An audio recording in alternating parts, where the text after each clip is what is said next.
Pan எடுத்து எழுதுறது ரொம்ப கஷ்டம். எக்ஸாம் பரமா படிடா. படிடா. சின்சியரா படிச்சிட்டு இருக்கான். இந்தியன் எக்கானமி எக்ஸாம்ஸ் இருக்கு. ஏன் இப்படி ஓவரா பயப்படுற? என்ன படிச்சு எவன் ஜெயிச்சிருக்கான்? படிக்காதவர்கள் தான் மிகப்பெரிய வெற்றி அடைந்திருக்கிறார்கள். சச்சின் தெண்டுல்கர் படித்தாரா? காமராஜர் படித்தாரா? மார்க் ஜூக்கர்பர்க் படித்தாரா? அவரால் பில் கேட்ஸ் படிச்சாரா? அவர் படிச்சாரா? ஆயா படிச்சுதா? அப்படிலாம் கேட்குறோம். அதுக்கப்புறம் ஒரு 10 பேர் சொல்லுங்க. படிக்காமல் ஜெயித்தவர்கள் 10 பேரை சொல்லிட்டீங்களே, 11ஆவது ஒரு ஆளை சொல்லுங்க. எவனும் கிடையாது. படிக்காம ஜெயிச்சவன் 10 பேரை நீங்க சொல்லுவீங்கன்னா, படிச்சு ஜெயிச்ச 10 லட்சம் பேரை நான் சொல்லுவேன். படிப்பு ரொம்ப முக்கியம். Don't take it in a wrong sense. உங்களை திசை திருப்புகிறார்கள். கல்விதான் நமக்கு முக்கியமானது. அறிவுதான் அற்றம் காக்கும் கருவி.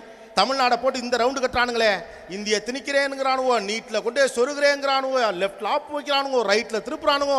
நம்ம பசங்களாம் லெஃப்டில் இண்டிகேட்டர் போட்டு ரைட்டில் திருப்பிடலாம். எழுதி வச்சுக்கோங்க, இன்னும் 1 வருஷத்துக்கு அப்புறம் இதே நீட்லையும் டாப்பர் நம்ம பையன் தான் வருவான். அந்த ஃபார்முலாவை பிடிக்கணும், அவ்வளோ மட்டும்தான்.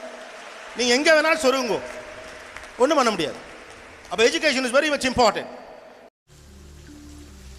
நம்மக்கிட்ட காடு இருந்தால் எடுத்துக்கிடுவானுவ, ரூவா இருந்தால் பிடிங்கிடுவானுவ. ஆனால் படிப்பை மட்டும் நம்மக்கிட்ட இருந்து எடுத்துக்கிடவே முடியாது சிதம்பரம். நீ அவனோட எதிர்த்து ஜெயிக்கணும்னு நினச்சின்னா படி. நல்லா படித்து ஒரு அதிகாரத்தில் போய் உக்காரு. ஆனால் அதிகாரத்துக்கு வந்தப்புறம் அவனுங்க நமக்கு பண்ணுறத நீ எவனுக்கும் பண்ணாம. பகையை வளர்க்குறத விட அதை கடக்கிறது தான் முக்கியம். ஒரே மண்ணில் பிறக்கிறோம், ஒரே மொழி பேசுதோம். இது ஒன்று போததா எல்லாரும் சேர்றதுக்கு. சரிப்பா.